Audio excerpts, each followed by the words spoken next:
रमेश 40 की दहलीज पर खड़ा एक आम आदमी था, जिसके माथे पर हमेशा चिंता की लकीरें खिंची रहती थीं। उसके लिए पैसा कमाना यानी सुबह से शाम तक गधे की तरह खटना, पसीना बहाना और फिर भी महीने के अंत में सिर्फ गुजारा हो पाना। उसके पिता ने भी यही सिखाया था, बेटा, पैसा पेड़ों पर नहीं उगता, इसके लिए खून पसीना एक करना पड़ता है। रमेश ने इस बात को पत्थर की लकीर मान लिया था। उसकी नौकरी एक छोटी सी कपड़े की दुकान पर थी, जहां वो ग्राहकों को साड़ियां और कपड़े दिखाते दिखाते थक जाता। तनख्वाह इतनी कि घर का किराया, बच्चों की स्कूल फीस और 2 वक्त की रोटी मुश्किल से पूरी हो पाती। बचत एक सपना था, निवेश तो दूर की बात। वो अक्सर सोचता, क्या उसकी जिंदगी ऐसे ही कट जाएगी? क्या वो कभी अपने बच्चों को वो सुविधाएं दे पाएगा जिनके सपने वे देखते हैं? उसके मन में एक अदृश्य मनी मैन था, जो उसे हमेशा कहता रहता था, तू बस इतना ही कर सकता है, इससे ज्यादा तेरी औकात नहीं। एक दिन काम से लौटते हुए रमेश ने अपनी पुरानी स्कूटर पर रेडियो ऑन किया। आमतौर पर वो गाने सुनता था, पर आज किसी पॉडकास्ट का एपिसोड चल रहा था। एक उत्साही आवाज ने कहा, नमस्ते दोस्तों, मनी माइंड के इस स्पेशल एपिसोड में आपका स्वागत है।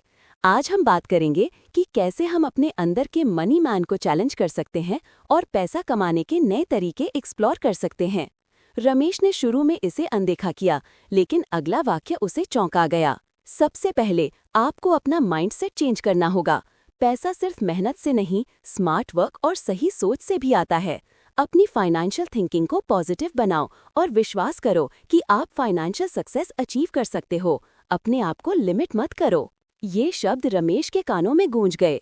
स्मार्ट वर्क, सही सोच, पॉजिटिव फाइनेंशियल थिंकिंग, ये सब उसकी दुनिया से बिल्कुल अलग था। अगले कुछ दिनों तक रमेश के दिमाग में वे शब्द घूमते रहे। उसने अपने आसपास के लोगों को देखना शुरू किया। उसका पड़ोसी मोहन एक छोटा सा ऑनलाइन बिजनेस चलाता था। वो रमेश से कम मेहनत करता दिखता था, लेकिन उसके पास हमेशा कुछ न कुछ नया होता था। रमेश ने मोहन से कभी बात नहीं की थी, क्योंकि उसे लगता था कि ऑनलाइन काम सिर्फ फालतू होता है। अब उसे लगा, क्या मोहन स्मार्ट वर्क कर रहा है? रमेश ने अपनी पुरानी धारणाओं पर सवाल उठाना शुरू किया। उसने पहली बार सोचना शुरू किया कि क्या वाकई पैसा कमाने के और भी तरीके हो सकते हैं जो सिर्फ शारीरिक श्रम से हटकर हों। उसने अपने फोन पर उस पॉडकास्ट को खोजना शुरू किया और मनी माइंड के कई एपिसोड सुन डाले। हर एपिसोड ने उसके दिमाग में एक नई खिड़की खोली। उसे लगा, उसका मनी मैन जो उसे सीमित कर रहा था, वो दरअसल उसकी अपनी ही सोच थी। रमेश ने तय किया कि वो खुद को लिमिट नहीं करेगा। सबसे पहले उसने अपनी दुकान में अपने काम करने के तरीके को बदला। वो सिर्फ ग्राहक को कपड़ा दिखाने की बजाय उनसे बातचीत करने लगा, उनकी ज़रूरतों को समझने लगा। उसने दुकान के मालिक से अनुमति लेकर कुछ ऐसे कपड़ों की छोटी सी सूची बनाई जिन्हें ऑनलाइन बेचा जा सकता था। उसने शाम को अपने खाली समय में एक पुराना स्मार्टफोन चलाना सीखा और एक छोटे से ऑनलाइन प्लेटफॉर्म पर दुकान के कुछ खास उत्पाद लिस्ट किए। शुरुआत में कोई ऑर्डर नहीं आया, लेकिन रमेश ने हार नहीं मानी। उसने पॉडकास्ट में सुनी हुई धैर्य और लगातार सीखने की बात को याद रखा। फिर एक दिन पहला ऑर्डर आया, एक छोटी सी साड़ी का। रमेश को इतनी खुशी हुई जितनी उसे कभी अपनी तनख्वाह मिलने पर भी नहीं हुई थी। ये सिर्फ पैसे का मामला नहीं था, ये उसकी सोच की जीत थी। पहले ऑर्डर ने रमेश को आत्मविश्वास दिया। उसने सिर्फ दुकान के उत्पादों तक खुद को सीमित नहीं रखा। उसने सीखा कि कैसे पुराने अखबारों और खाली बोतलों को रिसाइकिल करने वाली कंपनी को बेचकर थोड़ा अतिरिक्त कमाया जा सकता है। उसने अपने घर के छत पर छोटी सी सब्जी उगाने का काम शुरू किया, जिससे घर के खर्च में थोड़ी बचत हुई। ये सब स्मार्ट वर्क और सही सोच का नतीजा था। उसने अपनी बचत का एक छोटा हिस्सा एक सरकारी बॉन्ड में निवेश करना सीखा, जो उसके लिए एक बहुत बड़ा कदम था। रमेश ने महसूस किया कि पैसा सिर्फ आता नहीं, बल्कि उसे समझदारी से बढ़ाया भी जा सकता है। उसके चेहरे पर चिंता की लकीरें कम होने लगीं और उसकी जगह आत्मविश्वास की चमक आ गई। रमेश की पत्नी और बच्चे भी उसके इस बदलाव को देखकर हैरान थे। पहले जहां रमेश हमेशा थका और चिड़चिड़ा रहता था, अब वो उत्साह से भरा रहता था। वो बच्चों को बचत के बारे में बताता, उन्हें छोटे मोटे वित्तीय निर्णय लेने में शामिल करता। उसकी छोटी सी ऑनलाइन बिक्री अब महीने में कुछ 1000 रुपए तक पहुंच गई थी, जो उसकी मूल तनख्वाह का एक अच्छा सप्लीमेंट था। उसने अपनी दुकान के मालिक को भी ऑनलाइन बिक्री का महत्व समझाया और मालिक ने उसे इस काम में और मदद करने की पेशकश की। रमेश ने सीखा कि वित्तीय सफलता सिर्फ बड़ी रकम कमाने में नहीं है, बल्कि अपनी सोच को बदलने, नए अवसरों को पहचानने और लगातार सीखने में है। ये सिर्फ एक शुरुआत थी, उसकी धन यात्रा का पहला पड़ाव। लेकिन ये शुरुआत इतनी मजबूत थी कि अब उसे कोई मनी मैन रोक नहीं सकता था। उसे अब पता था कि उसका सबसे बड़ा निवेश उसके अपने माइंडसेट में था। पहला अध्याय, सीमित सोच की बेड़ियां। रवि एक युवा जिसका जीवन कड़ी मेहनत और सीमित सपनों की परिभाषा में उलझा था। सुबह से शाम तक वो एक छोटी सी दुकान में हिसाब किताब का काम करता, पसीने बहाता, लेकिन हर महीने के अंत में उसकी जेब उतनी ही खाली महसूस होती जितनी महीने की शुरुआत में। उसके मन में एक आवाज थी जिसे उसने मनी मैन का नाम दिया था। ये मनी मैन हर उस विचार पर सवाल उठाता था जो उसे बेहतर भविष्य की ओर ले जाने की कोशिश करता। तुम इसी के लिए बने हो रवि? Money man फुसफुसाता। बड़े सपने देखना तुम्हारे बस की बात नहीं।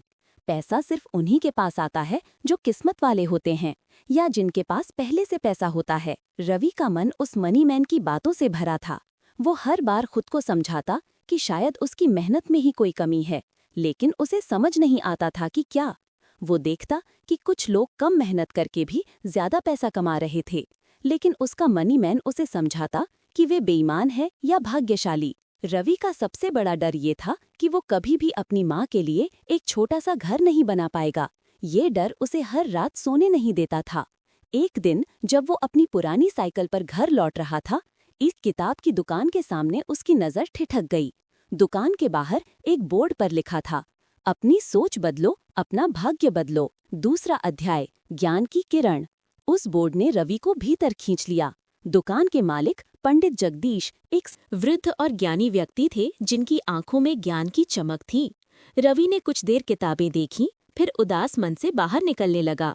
पंडित जी ने उसे रोका। बेटा, कुछ चाहिए था क्या?